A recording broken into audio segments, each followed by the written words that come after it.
Hello, and welcome to episode 7 of the Giants Among Men podcast, where today we are joined by a very special guest, Alex Day. He is somebody that has interviewed some of the most famous athletes in the world, including many former and current Giants players, so we're very happy to have you on, Alex. Today's a very special episode as well, as of course the Giants just recently hired their new head coach, John Harbaugh, from the Baltimore Ravens. They did? Um, yep, we had a big, there was a lot that went into that as well. So between last week getting the initial notification and then actually, getting the announcement that he officially signed with the Giants. So plenty of, information to get into there. But I want to start off, guys. What's your guys' initial thoughts on the Giants bringing in John Harbaugh, and how do you think he's going to help out in 2026 and beyond for the franchise? Alex, we'll start with you. Jimmy, I appreciate you having me on. Dylan, Rob, great to meet you guys. Yeah, kind of a Likewise. crazy Likewise, yeah. time in Giants land right now. Huge win. Just a massive win for the franchise and a franchise that I think craves stability more than anything, where there's no way all these head coaches we've had have actually all been the problem.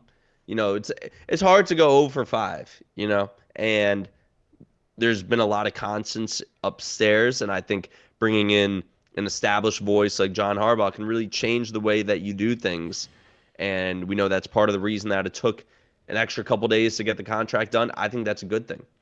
It should take an extra couple days to figure out, hey, how is this going to work? Why are we going to do things differently than you guys have done here in the past? And it makes me that much more optimistic.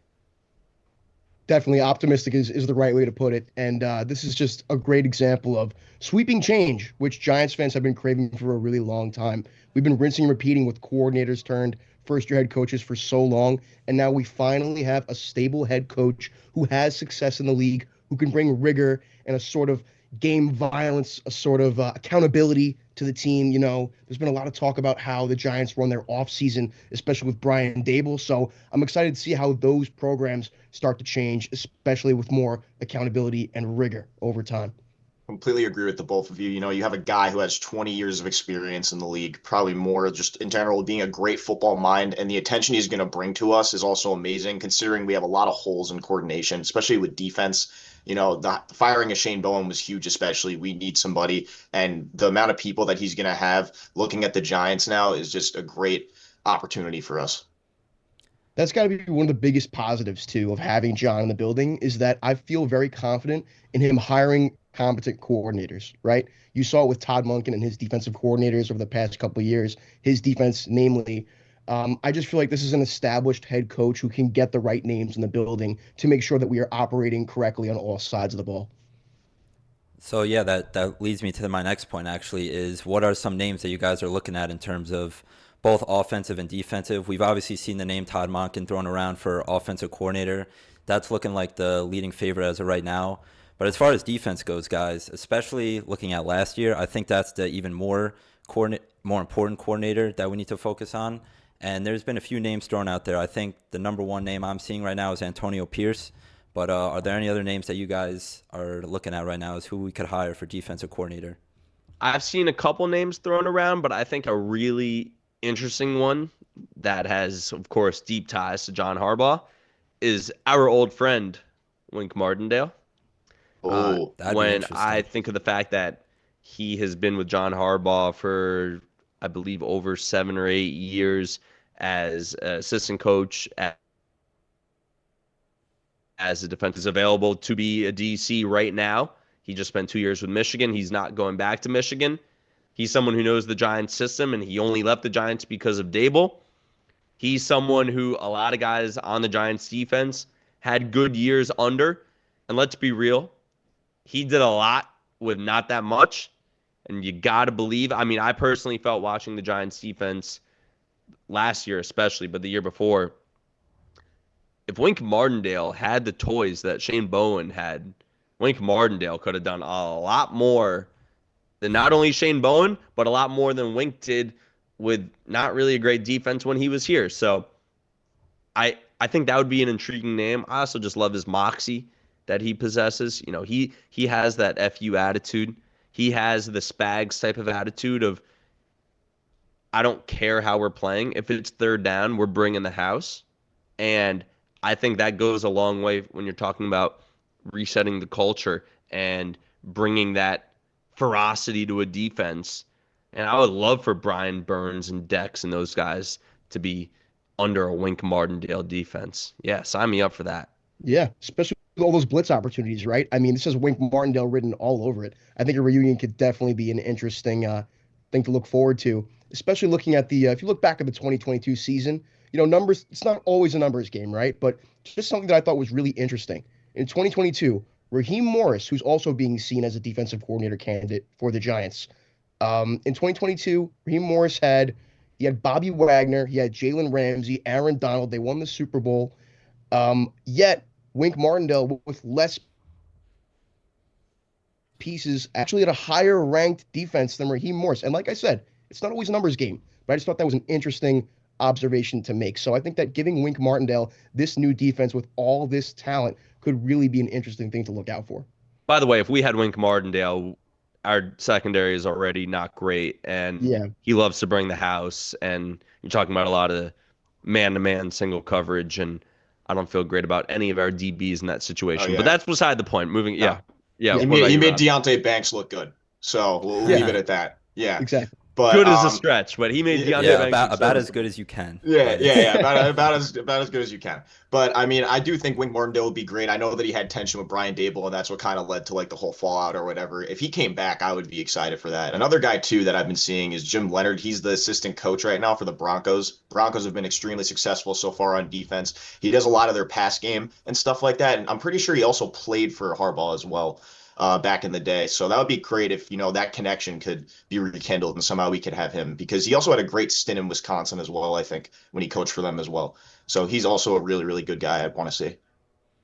yeah. I've also seen names like Zach Orr. He's the current defensive coordinator for the Ravens. And yeah, just different guys like that. But that kind of ties into my next point about what are some of the major issues that you guys noticed from the 2025 season going into 2026 that not only John Harbaugh but our future offensive and defensive coordinators need to work on.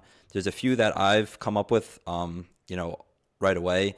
The number one issue that I've noticed, like with the defense in particular, is the discipline. I think the Giants were fifth in the league in penalties last year, which is unacceptable when you're trying to win games, especially when you have these big leads that the Giants have gotten. And, they commit these penalties, crucial penalties on third down, third and long, whatnot, or flat out they just give up the play, like regardless. So that's a big issue. Another thing is the near sacks, which that could be a huge improvement if they were to hire a guy like Wink Martindale back, because we saw last year with Abdul Carter, he was struggling mightily to get his first sack. I don't know if he got until his like eighth or ninth game into the season, and we saw the amount of pressure that he's putting on the quarterback. He just couldn't finish the job. So, what are other issues that you guys noticed with the team from last year that will John Harbaugh will help tremendously going into next season? Part of me is like, where do we start? Obviously, there were a lot of injuries, especially on offense. So it's hard to, on offense, I think really the main thing I want to say is if Dart isn't healthy, none of this matters. And finding the balance between having him be the great dual threat quarterback he is and can be and protecting him, there's no greater ability than availability. And you're talking about a franchise level quarterback. He has to stay healthy. But let's move on to the defense for a second. They couldn't stop the run, and they couldn't stop the pass. They weren't a very good tackling team. They had a lot of near sacks. They're locked into a lot of guys. So, there'll be some turnover, but they need a defensive tackle to play alongside Dex. They need a few linebackers. They need a few people in the secondary. I did a video about this with Justin Pugh, and there were a lot of people who disagreed with who I consider to be building blocks on defense. I think we overinflate a lot of guys just because they're fine or promising. That doesn't mean they're building blocks. And I need to see some sweeping changes on defense. And I personally think there are fewer building blocks on defense than a lot of other Giants fans do. Yes, a defensive coordinator will be massive. Yes, a new coach will be massive. But, I mean, there's holes all over the defense. Yeah. Absolutely. And I have a quick question for you, Alex, in terms of getting the right D tackle next to Dex. Do you think that Darius Alexander in the future could potentially be that guy, seeing as how he performed towards the end of the season? Yes, but I don't like the idea of him being the starting defensive tackle next to Fair. Dexter week one. You know, True. if you, it's a rotational position, so I feel totally comfortable with him being one of those guys. But I think you need to have more competition than that. It's always interesting to me in any sport when you have a new coach come in, and this is part of why I also would have fired Joe Shane and done it in one full swoop. When you see how the next guy evaluates your current players, that tells a lot. It tells, there are going to be some guys who we're high on who John Harbaugh sees and says, these guys stink, you know? And True. there are a lot of guys I like. I'm sure the same thing with you, Rob, and Jimmy and Dylan. You'd Yeah. be Yep. like, yeah, you know, Dane Belton. Yeah, Drew Phillips. Like, Well, yeah. come on, Yeah. man. I Come could catch on. myself saying, yeah, Dane Belton a Yeah. couple times on Yeah. Yeah. Sundays. Hey, if you're Darius bad- Phillips Lewis definitely, out. yeah. Drew Phillips Hey, has if some you're a promising bad moments defense, too. you can't return 8 of your starters. Right? Hey, Yeah. listen. True. You know. And I So think Harbaugh is going to have a lot of say in that. I think he's going to have Oh, a for lot of sure. pull. And For sure. that was a big topic just recently. The story broke out of Chris Mara having that secret meeting with John Harbaugh to ensure him that he was going to be reporting directly to John Mara and not Joe Shane, that was a huge story that just came out. So I'm happy to great see news. that. Yeah. I'm happy to see that, and I'm also curious to see what that means for Joe Shane. Like, what is his role? Do you guys have any lead on that? Because I'm really not sure where The they're gonna vibe, put Joe like, Shane at this yeah, point. Yeah. I don't know. the vibe with him is very much so, in my opinion, how I'm seeing it right now is we trust him to draft, but we don't really trust him to do much else outside of free agency and the draft. You know what I mean? So that's going to be interesting to look into. I'm not exactly sure what his role is going to look like. This news, which is good news, just reemphasizes how little sense it makes that they kept him. Yeah, Mhm. like And Yep. Dylan, to take it a step further, I actually think a lot of his drafts are overrated. I think okay, when you Agreed. look at his hits, I think a lot of those were pretty obvious, right? yeah, Abdul Carter. The board at 3, the board's going to tell you who you're taking there. EPA. Totally. Before the 2024 draft, I did a video and said, Malik Neighbors, you are a New York Giant. It was going to be whoever Arizona didn't take between Neighbors and Marvin Harrison. It was right there. He made it pretty clear that Jackson Dart was Brian Dable's pick. Yep. There are some wins. I would be curious to know what John Harbaugh thinks of Joe Shane's draft. Scadaboo is a good pick. Yeah. Theo Johnson looks like a starting tight end, but I don't think Theo Johnson is for sure a hit. We traded up in the first round for Deontay Banks. Kayvon isn't getting a second contract. Evan Neal won't be on the Giants next year. True. What Newbin was supposed to be a ball hawk. He Yeah. doesn't have an interception in his career. Yeah. Cardio every game for that man. I feel so bad. Right. Genuinely. Where are Joe Shane's wins? Where the offensive line, JMS had definitely improved this year, but Yep. he improved from he's now like a pretty average. Our guards were signed. Andrew Thomas was Gettleman. Well, Yeah. he's been okay, but you're talking about his first two. There's going to be pretty much no one from the 2023, 2022 draft who are getting second contracts. This is true. And I Yeah, feel like not when we all. say this consecutively about him, oh, Joe's going to have a killer draft if he wants to stay on the Giants, and I would argue the past 2 years he's had a pretty decent draft. I would agree with you that a lot of those Decent. picks are The overrated. jury is out. Yeah, exactly. But I definitely would say that, how much longer we could keep having this hypothetical with him specifically, I think Scadaboo obviously is a fun pick. I love Scadaboo, my personal favorite player on the team right now. But, you could make the argument that at that point, that was also an obvious pick, absolute, in my personal opinion, a steal. But, like I said, it's a fun pick. Not going to solve that much other than we have a nice little zoom and boom operation going in the running backs room right now. But yeah, definitely think his role will be interesting going forward, seeing what that all plays out to be. For sure. Yeah, that and also, I mean, what you were saying about the secondary, like a lot of the drafts that we make in secondary like seem promising at first. Like every time that I see our draft grades, I get very excited because we're always on the higher end and nothing ever really pans out for us in that sense. And that's what kind of sucks about it. Joe Shane, yeah, he has some great picks, like you said, but of course he also has some bad picks. And it's kind of hard sometimes to, project the talent that's going to come out of these guys. And a lot of that kind of falls on one, coaching, and two, also just, how the players are and how they translate to the NFL. So hopefully, if Harbaugh sees these guys, like you're saying, and they look at them and go, maybe this guy isn't so great, or I could work with him, it'll really help us out and really elevate the defense or just in general any player on the team. By the way, in the secondary, Joe Shane also gave 2 massive contracts to Paulson Adebo and Javon Holland. And I don't think he would do either of those again if he could, to go along with Oh yeah. his picks in the secondary. So, we're just talking about evaluating talent here. There have been quite a few whiffs. Alex, I'm really glad you brought that up actually, because the next point I wanted to make and the next topic I wanted to bring up to you guys is who are you guys looking at for the 5th overall pick in the NFL draft? We've seen a lot of names thrown around in that area, and the Giants don't have a really major specific need in general, but I've seen guys like Caleb Downs thrown in there, and I think he could make a very nice duo between him and Javon Holland for the next couple of years, but there's other names as well, such as Arvell Reese. I think he's probably the best prospect other than, obviously, Mendoza. He's going number 1 to the Raiders. But after him, I love seeing what I saw from Arvell Reese. And other people have been saying as well that the Giants are in need of a wide receiver, too, in the event that Wan'Dale Robinson might leave in free agency. So I've seen Carnell Tate thrown out. A lot of Ohio State guys, but, it's no coincidence that they were one of the best teams in the nation this year. So are there any other names that I'm missing from there, or who do you guys want the Giants to look after in the 2026 draft? I still feel like it's a little early in the draft process.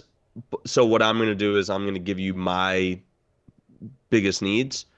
I think for me it's secondary. Now it's hard because it goes against your thinking of taking someone in the secondary with the 5th overall pick. In a dream world, I'm trading back, right? I'm accumulating some picks and, we need more impact players. So if we're not doing that, I actually think I could be down for Caleb Downs, even though it goes against everything we know about positional value and taking it that high in the draft. We're going to have to somewhat rebuild our offensive line again. We have a decision to make on Illuminor. We've got 2 guards who are on the older side, and we're going to need some offensive line help. Andrew Thomas was pretty healthy. We'll take that. JMS took a step. Can't take offensive line for granted. I'm sorry. You just can't. We've seen what a bad offensive you don't got to tell that to us Giants fans, man. not this We season. understand. Yeah, We no, exactly. understand. It's been our biggest issue forever. To me, wide receiver is lower on the list. So I get the allure of wanting a Carnell Tate, and he's a baller. And I called his games when I was a broadcaster for OT7 back in the day, and I've seen him play when he was 15 years old, and he's nasty. I see some bigger issues. Frankly, again, this wouldn't be a 5th overall. I would love the idea of having another great tight end to pair with Theo Johnson and re-signing Wan'Dale Robinson. Like, I could be down for that. Look at how many 2 tight end sets we're seeing. The Rams will play 3 tight ends at once. The Bears had Cole Kmet and then drafted a tight end 11th overall. Theo Johnson isn't even Cole Kmet. So look at the direction of where the league's going, the emphasis on tight end. I could be talked into tight end being a higher need than wide receiver. I definitely agree with getting some receiving pieces, especially because Wan'Dale Robinson had such a productive year. I mean, especially as a slot receiver, putting up those numbers was crazy. And he really was our true wide receiver one at one point. So if other teams are going to start to look at him, it is kind of concerning for us at least. What are we going to do in that position? Are we going to draft a wide receiver? Like you said, are we getting a tight end? I really wouldn't be against anything, honestly, as long as, it works out in our favor. They can't be a But bust. Yeah. I'm with you, Rob. yeah, exactly. Can't be. Hey, Can't be. just don't Can't be. whiff. Just add a good player who can help us. You know, The more I If we think about it now, usually, I'm with you, Rob. yeah. The more I think about it now, I'm gonna try to put myself in the shoes of John Harbaugh. We've seen the kind of roster he's constructed with the Ravens too, and we've seen a very run-heavy offense. So the idea of the Giants taking a wide receiver 5th overall is honestly probably not the move that they're gonna make anyways. So it's probably important to look at a surefire defensive player, especially with the way the Giants defense played last year. That's probably the best route that they're going to go, and one that I do hope they end up taking in 2026 draft. What were you going to With say, that being Dylan? said, everyone has the Giants taking Cornell Tate. So yeah, Interesting. Yeah. I do think that 5th overall, Caleb Downs would, at this point, if we're looking at the draft process, would have to be the pick. But also, I am honestly, deeply insecure about what the receiver room looked like if we lost Wan'Dale Robinson and put all the pressure on a healthy Malik Neighbors and just bank off of that. You know what I mean? Unless Slayton were to somehow grow new hands. You know what I'm talking about? I uh, I have some doubts, some worries about this receiver room. Even if we do re-sign Wanda Robinson as well, because we still are in deep need of a big, physical, fast wideout. I feel like we don't have another wideout to complement Malik Neighbors in the game. We need somebody that we can rely on deep downfield if he were to go out again. You know what I mean? So I don't think that Carnell Tate would be the craziest option for 5th overall, but at the same time, it would give me some more security about the receiver room. But as we've talked about, I mean, the receiver room is a little bit lower on the list in terms of priority. And with that said, what do we think about Francis Mauigoa from Miami as an offensive lineman? Talking about John Harbaugh, talking about establishing the run. He's been one of those tackles that it's like you really want him on your team, franchise tackle. So let me know what you guys think about that. Fano as well Yep, from I was Utah. going to But say. look, I know. I'm Oh, not yeah. here. I can't scout offensive tackles. Okay. But I can tell you that I would rather the Giants completely fortify the offensive line than add Absolutely. another wide receiver. That would be my For sure. opinion.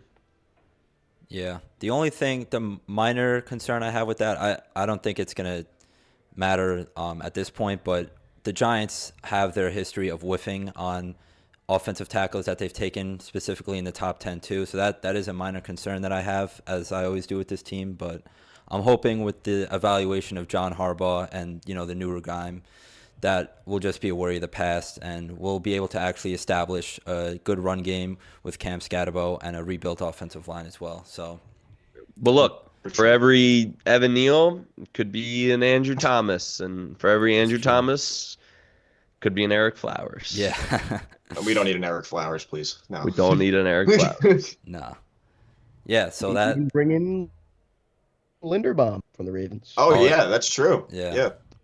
Big Yep. that he's a big free agent name out there as well. Are there any other free agency positions that you guys want the Giants to hone in on? Other than looking at the draft, I mean, there's guys that we could sign, just as Dylan mentioned, Tyler Linderbaum from the Ravens. That's going to be interesting with the Giants, who they look at in free agency specifically. What do you think, Alex? Since we clearly see how much of an impact John Harbaugh is going to have on decisions, give me Isaiah Likely. All right, I like that. Interesting. Big fan of Give me that. Isaiah Likely. We want to Ooh. get bigger. We want to add speed. Want to add another tight end. Isaiah Likely is basically a wide receiver, and I would feel a lot better about the combo of Theo Johnson and Isaiah Likely than Theo Johnson and Daniel Bellinger. That's just. I think the idea of re-signing Wan'Dale, signing Isaiah Likely, and drafting an offensive tackle in the first round would be a lot better of a combination than not re-signing Wan'Dale, drafting a wide receiver. I guess under my plan, then you're not re-signing a Luminor, and frankly, I do want to sign a Luminor because I'm just so hell-bent on having a good offensive line, but need beef, man. Need offensive line, and I would choose offensive tackle over wide receiver. Agreed. Not buying his jersey, but I'd like to watch Jackson Dart play 17 healthy games next year. Yeah. As we would do. We would too, for for sure. Yeah, I mean, besides like an offensive line with Jackson Dart being healthy, a lot of the issues he loves contact. Like, that's just his biggest thing, and like that's where a lot of like his downfall comes from. And I mean, another big thing about Harbaugh is I wonder if he's going to change like his style of play because of that. Like is he going to tell like Dart like stop taking those big hits, like start running out of bounds more. I remember there was that one play against the Patriots where literally he was starting to run out of bounds. He got absolutely decked by the guy. It was like 52. I don't know his last name, but just stuff like that. You can't really have that. Like, yeah, we need an offensive line, but at the same time, we do need him healthy and, possibly change his style of play as well. I don't know if anyone agrees with that, but it's kind of concerning sometimes. I just feel like if this is the play style that got him to where he is now with the success that he has seen in his rookie year, I just don't know how much say we have in telling this guy to change his play style. You know what I mean? He's aggressive. He's physical. It's what he does. If he's about to run out of bounds, for instance, the hit that you're talking about, I know you're talking about. In that instance, yeah, you got to run out of bounds every time in that scenario. But I think that the whole narrative surrounding, oh, Dart's always concussed. He's always concussed. He had one concussion throughout this season. They evaluated him a ton, but I just think that that's how he plays. That's how he's going to play. He's had success playing this way. And I just don't think, besides, not taking unnecessary hits, that it is completely necessary for him to completely reshape his style. Yeah, I shouldn't say reshape. I should emphasize like just maybe be a little bit more conservative. Maybe I should say. Yeah, that's probably a better way to put it. Yeah. No, I'm honestly against the idea of changing up his play style for obvious reasons, but the thing that I point to the most about that is if you guys remember the Vikings game where that was pretty unequivocally Jackson Dart's worst game as a pro, like no doubt about it. I think he only had like 30 something yards. He had an interception, and you could just tell that Mike Kafka was completely telling him not to play his game, don't run the ball, and that shook him up. And guess what? You want to know what happened the following week when the Giants traveled down to Las Vegas? Dart ends up, playing a really good game. Granted, it's against probably the worst team in the league. I mean, we all remember it was the battle for the number one overall pick, which we won, which meant that we lost, unfortunately. But besides that point, you remember that the Giants actually did play a really good game that day. So that was one of the few positive moments from that game, and obviously the following week as well when we beat the Cowboys. They did have a good end to the season, seeing the guys that we want to see be successful, but once again, it cost our draft pick as well. So we're just gonna have to live with it and move on. Yeah. Yeah, live with Yeah, it, live with it and move on. yeah, I've given my 2 cents on this quite a bit, so I'm gonna bite my tongue and just hope that we do the right thing at the fifth overall pick. But yeah, it pissed me off. Yeah. Yeah. All right. Well, Alex, I don't want to take up too much more of your time, but there is one question that I do have for you that I think we would all enjoy listening to. The amount of players that you've interviewed is countless. I mean, you've interviewed as many Giants players as I can name, most likely. So what I want to hear from you is what are your top 3 stories that you have interviewing former Giant players, current Giant players? Who are your favorite players that you've interviewed? Maybe least favorite if you have one. This is something that I've been curious about because I know that you've had plenty of experience doing this, working for Overtime and now doing your own thing as well as the New York sports guy.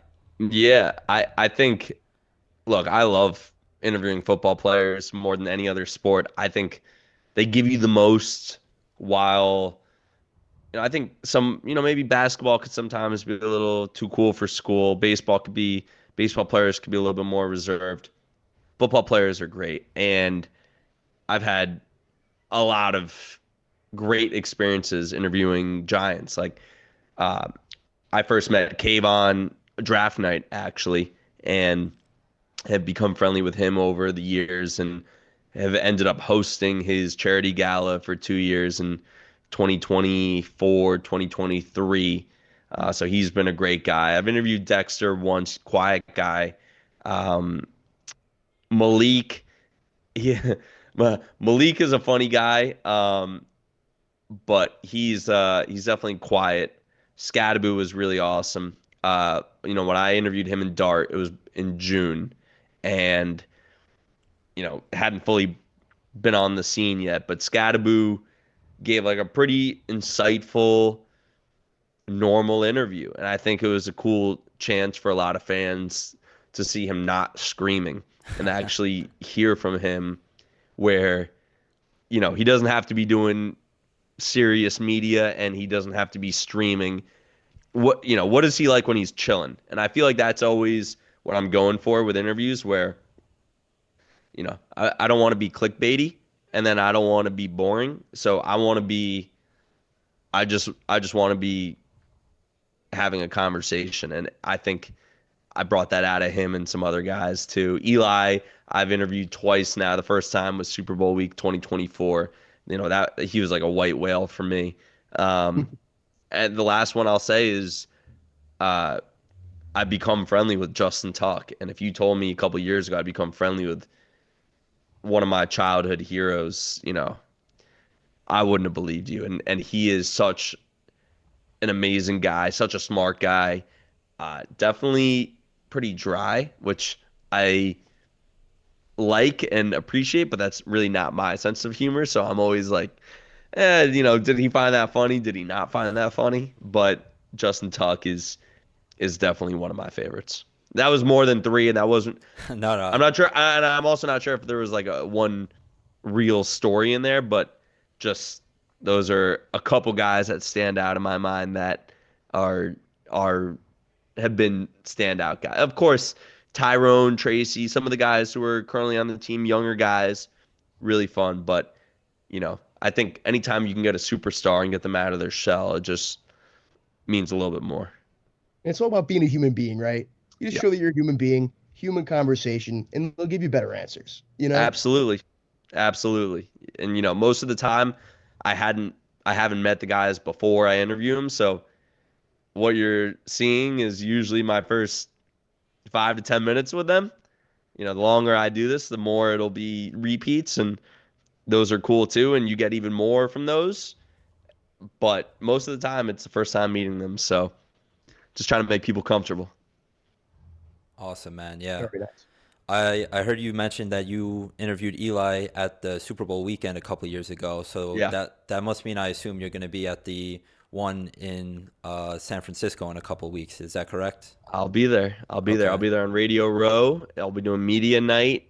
So we'll see who makes it. Hopefully not the Nice. Patriots. And yeah, that's my favorite week of the year every year, and just a really busy work week and trying to get as many interviews as I can and have them trickle out throughout February. So yeah, I'm already tired thinking about Super Bowl week. So I must ask, who do you think is going to be the two teams representing, one in the AFC, one in the NFC? We know who the Final Four are between the Bears, I mean, not the Bears, sorry, the Rams and the Seahawks, and then the Patriots and Broncos on the AFC. So who do you got this weekend? Who's going to make it out? I like Seattle. I think it's hard to bet against Seattle, but also I've been high on Seattle for a while, so I'm just gonna stick riding with them. Uh, the AFC, if Jared Stidham's starting, which he is, they don't have a chance. They just don't. And I'm not even convinced New England is good. I think. Can you imagine? Are you ready for this? This is just Oh, something I'm I thought ready. about this morning. All right. What if the Broncos called Tom Brady and he got revenge on the Patriots? Tom Ooh. Brady Yeah. could start this Sunday. And hey, Philip Rivers didn't do that Yeah. bad against Seattle. Imagine if Tom Brady came in and just run the offense. Just Wow. run it, check in and out, read the defense, check in and out. Yeah, that Tom Brady to Troy Franklin connection. I mean, that could be something. I Sounds guarantee like you Tom Definitely. Brady would be. It's not He'd happening, but do it's it in just a one heartbeat. thing to sounds like think my Yeah. about. Madden franchise, but it'd be cool. Yeah. Totally.